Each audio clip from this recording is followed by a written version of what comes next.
Halo guys, kembali lagi di channel Mas Raka dan Dek Rafa. Jangan lupa komen dan subscribe.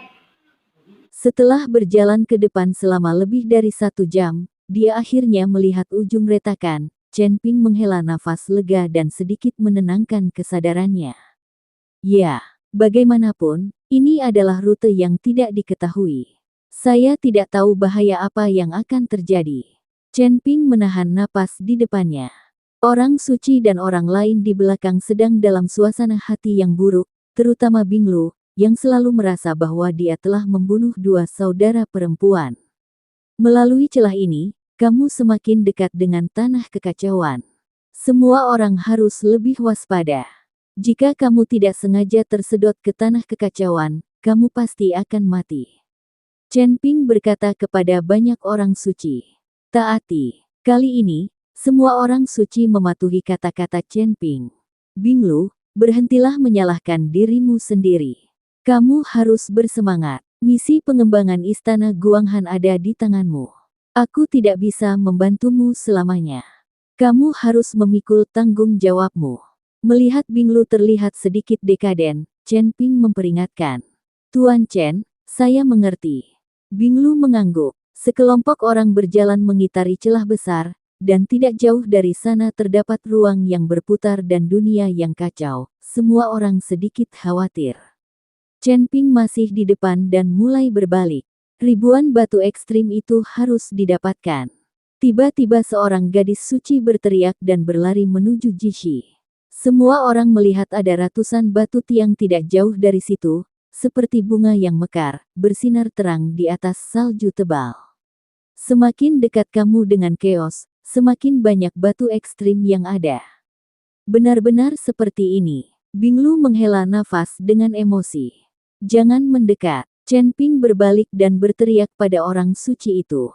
Tapi sudah terlambat, orang suci itu sudah berlari ke batu tiang, dan dengan bersemangat mulai memasukkan batu tiang ke dalam tas penyimpanan. Pukul. Namun seiring dengan lonjakan ruang yang kacau, kekuatan isap yang sangat besar langsung menyedot orang suci itu ke dalamnya. Ketika Chen Ping melihat ini, tubuhnya langsung bersinar dan dia menuju ke arah orang suci itu. Gadis suci itu bahkan tidak punya waktu untuk berteriak, dia menghilang ke dalam ruang yang kacau, dan tidak ada gerakan lagi. Semua orang menatap pemandangan ini dengan tatapan kosong, tercengang. Anda harus tahu bahwa batu tiang itu tidak terlalu jauh dari mereka sekarang, hanya sedikit lebih dekat dan mereka tersedot ke dalam ruang yang kacau. Dari sudut pandang ini, tempat mereka berada saat ini mungkin juga tidak aman. Saya ulangi lagi, tidak ada yang boleh berlarian, kalaupun melihat batu tiang, mereka tidak boleh mengambilnya. Chen Ping tanpa daya memerintahkan banyak orang suci lagi. Kami tidak menemui musuh atau monster apapun, tapi kami kehilangan 3 orang terlebih dahulu. Ini kerugian besar. Chen Ping terus berjalan, dengan banyak orang suci mengikuti di belakangnya. Dia memasuki ruang yang kacau dan pasti akan mati. Tidak ada yang bisa menyelamatkannya. Melihat Chen Ping dan yang lainnya tiba di tempat yang terdapat ribuan batu. Tiba-tiba, suara gemuruh membuat semua orang langsung berhenti. Saya melihat serigala salju dengan bulu putih muncul entah dari mana, mata biru mereka menatap tajam ke arah Chen Ping dan yang lainnya. Tanda seru. Serigala salju ini dipenuhi aura, rambut mereka berdiri tegak, dan mereka mengancam Chen Ping dan yang lainnya. Ada lusinan serigala salju, semuanya berwarna putih. Monster beruang salju yang diduduki Chen Ping menjadi gelisah dan akhirnya mengibaskan Chen Ping dan melarikan diri. Sepertinya monster beruang salju ini juga sangat takut dengan serigala salju ini. Terutama puluhan serigala salju, serigala-serigala ini semuanya adalah hewan yang hidup berkelompok, jadi mereka bekerja sama dengan sangat baik. Aneh, serigala salju ini sama persis dengan yang kulihat di padang salju di wilayah utara. Mungkinkah monster semacam ini ada di utara dan selatan? Chen Ping sedikit terkejut. Dia juga bertemu dengan serigala salju saat berada di padang salju di Northern Territory. Semua orang suci mengeluarkan pedang es mereka, semuanya tampak gugup dan bersiap untuk menyerang. Jika mereka menghadapi serigala salju ini sendirian, mereka tidak akan takut, tetapi di tempat seperti ini, mereka akan dibunuh jika tidak hati-hati. Menghirup ruang yang kacau adalah yang paling mematikan. Di sekeliling, serigala salju ini juga sepertinya tertarik dengan batu tiang di depan mereka. Mereka semua memamerkan gigi mereka dan menjaga batu tiang itu. Chen Ping tahu bahwa jika mereka tidak menangani serigala salju ini, mereka tidak akan bisa mendapatkan batu tiang. Siap bertarung. Chen Ping mengorbankan pedang pembunuh naga. Bing Lu memimpin selusin orang suci di belakang Chen Ping dengan semangat juang. Setiap orang memiliki tekad untuk mati di mata mereka.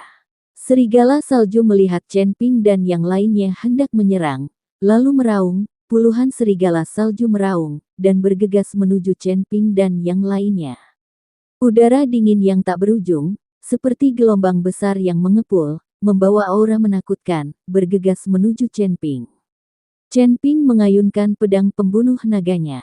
Api tertinggi langsung muncul di antara langit dan bumi, api tertinggi menyala berkobar, menakuti puluhan serigala salju.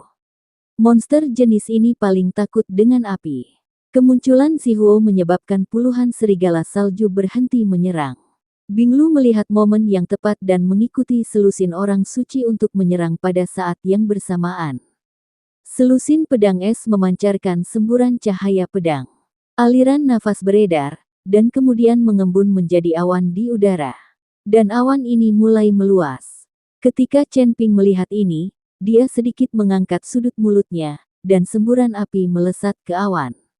Awan yang semula begitu dingin tiba-tiba mendapat sentuhan kehangatan.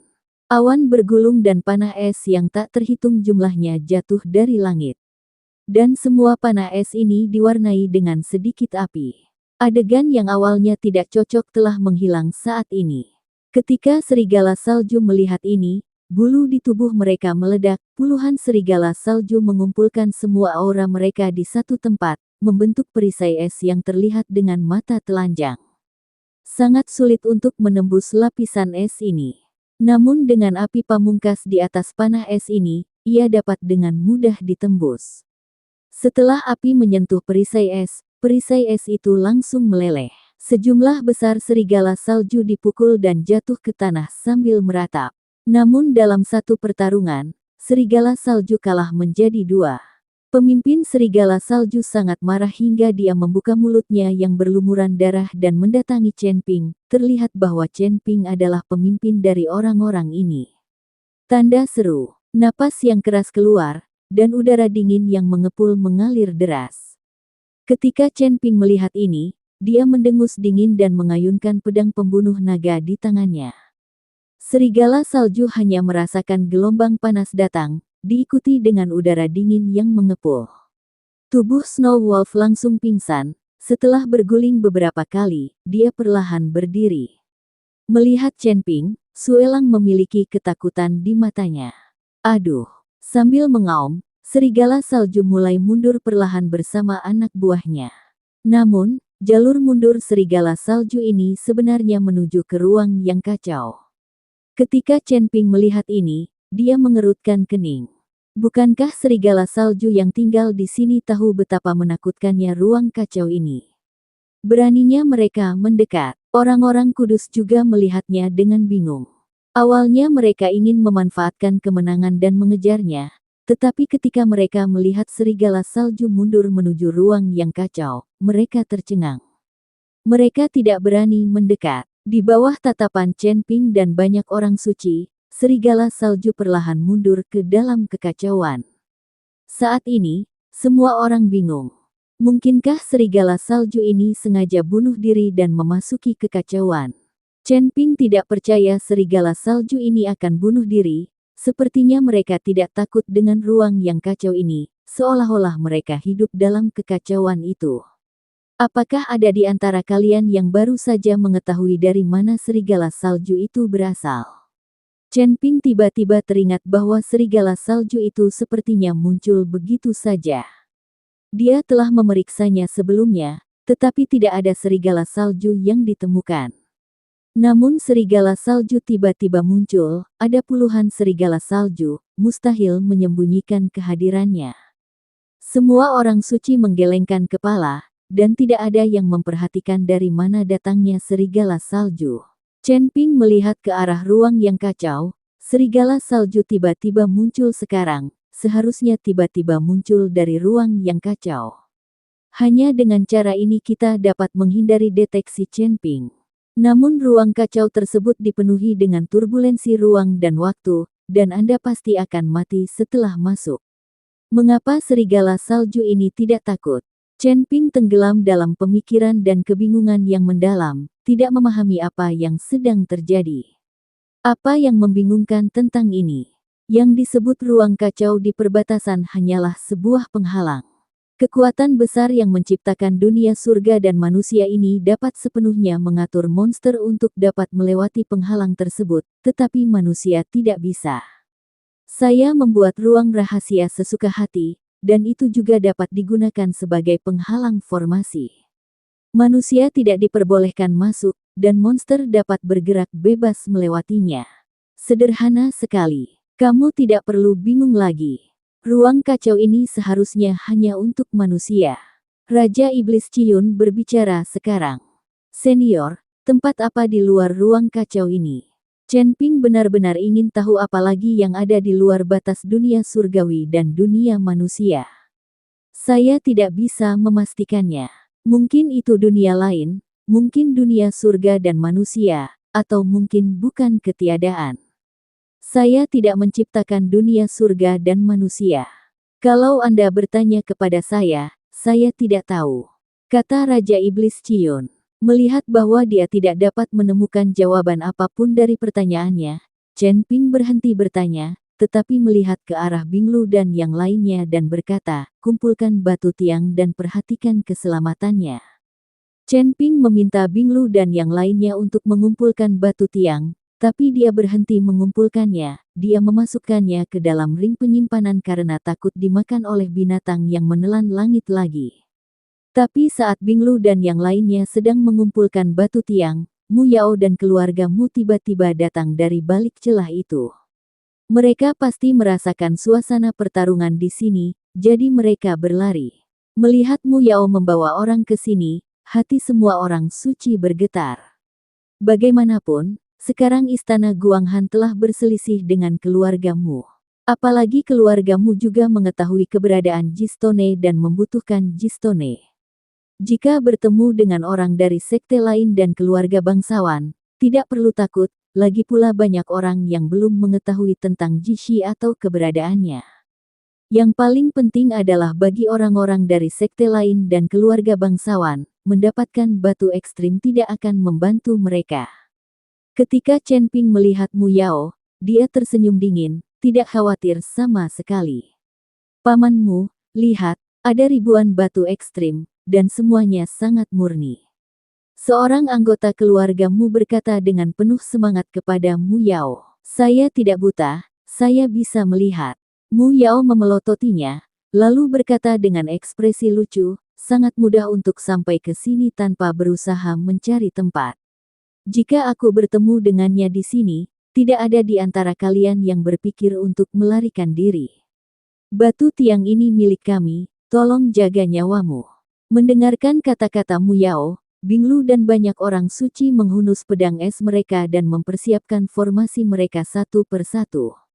Chen Ping mengambil 2 langkah ke depan tanpa tergesa-gesa, memandang Mu Yao melalui celah dan berkata, kamu berani mengatakan kata-kata sombong seperti itu meskipun kamu telah mengalahkan seorang jenderal, apakah itu berarti dia memukulmu terlalu ringan?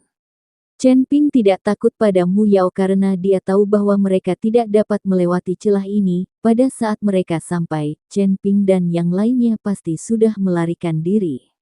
Selain itu, Chen Ping memiliki artefak penyelamat nyawa di tubuhnya, sehingga sangat mudah untuk memblokir serangan Mu Yao. Melihat Chen Ping menyebutkan bagaimana dia dipukuli dan melarikan diri karena malu, Mu Yao langsung menjadi dingin dan dingin, nak, jangan terlalu cepat bicara, aku akan mengupas kulitmu nanti dan memberitahumu betapa kuatnya aku. Petik 2. Jika saatnya tiba, Saya ingin Anda melihat para wanita di istana Guanghan ini dipermalukan oleh pria 8P dari keluarga Mu saya. Saya ingin membuat istana Guanghan terkenal.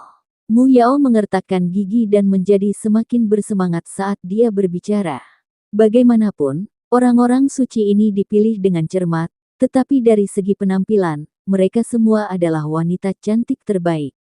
Setelah mendengar kata-kata Mu Yao, mata semua orang di keluarga Mu berbinar, dan mereka ingin segera bergegas dan menekan orang-orang suci ini. Kamu hanya membual. Jika kamu memiliki kemampuan, datanglah ke sini dan kami tidak akan bergerak. Chen Ping mencibir di wajahnya dan melambai ke Mu Yao.